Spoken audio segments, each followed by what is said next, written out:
પંચમહાલ શહેરા પોલીસને મળી મોટી સફળતા।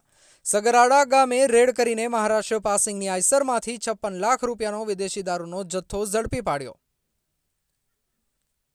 પંચમહાલ જિલ્લાના શહેરા તાલુકાના સગરાડા ગામે શહેર પોલીસે રેડ કરીને મહારાષ્ટ્ર પાસિંગની દારૂની પેટીઓ ભરેલી આવેલી એક આઈસર ટ્રક ઝડપી પાડી છે। આઈસર ગાડીમાંથી એક ઈસમની અટકાયત કરી હતી। ગાડીનો ડ્રાઈવર તેમજ અન્ય ઈસમો પણ ફરાર થઈ ગયા હતા। શહેરા પોલીસે આઈસર ટ્રક સહિત 65,45,488 લાખ રૂપિયાનો મુદ્દામાલ ઝડપી પાડીને કાયદેસરની કાર્યવાહી હાથ ધરી છે।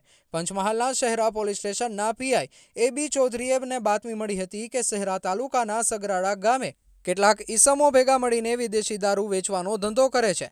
આથી શહેરા પોલીસની ટીમે બાતમીવાળી જગ્યા પર રેડ કરી હતી।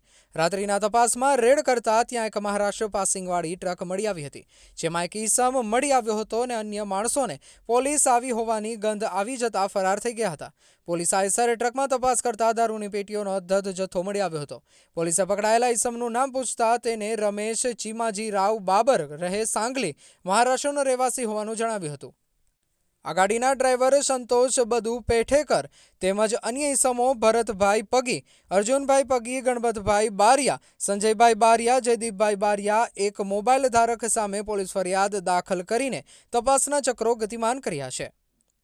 રિપોર્ટર નિલેશ દરજી, શહેરા।